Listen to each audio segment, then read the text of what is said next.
climate change policy or whatever. We can't allow another terror attack from Afghanistan. We need to make sure that we're conducting counter-terror operations all across the world, including from Afghanistan, in a way that protects the homeland. I hope this administration has a plan for not only achieving the withdrawal, which I applaud. I want my friends. I had friends killed in Afghanistan when I was a young soldier. I want fewer of those kids in harm's way. I want the Afghans to take up the fight for themselves.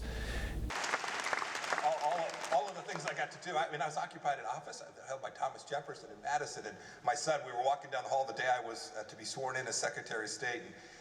I saw on TV the other day, I saw some 22, 23-year-old Afghan males saying, "It's really dangerous here, I want to get out." What those Afghans should have been saying, "It's really dangerous here, give me an M16. They need to fight for their own country. We don't need to send Americans to fight if the Afghan people aren't willing to fight for their freedom. And we know this, there's deeply divided. There's Tajik, there's Pashtun, it's a ethnic nation.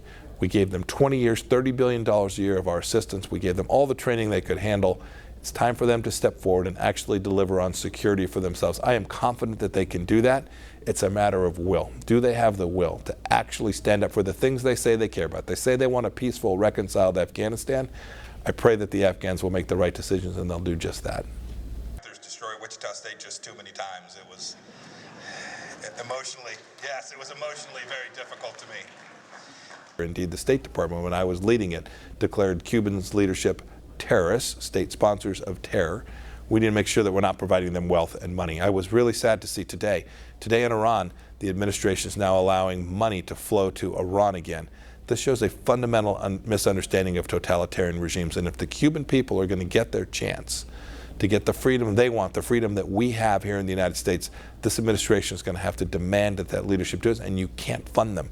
You can't underwrite them. You can't give them the money and the tools they need to oppress their people. It gave me courage, too, when the New York Times wrote that I was the worst Secretary of State in history. And the Washington Post followed it up with a very similar headline. This is a corrupt leadership. You have to make sure that if you provide this assistance, it actually gets to the people that you're trying to assist, and it is the regime that is preventing that from happening. The Cuban people know that. They're waving the American flag. They want freedom for themselves.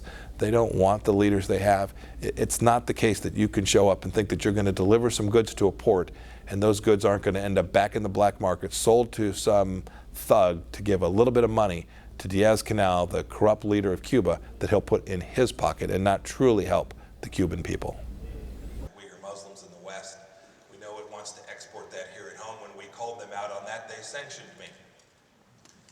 I can no longer travel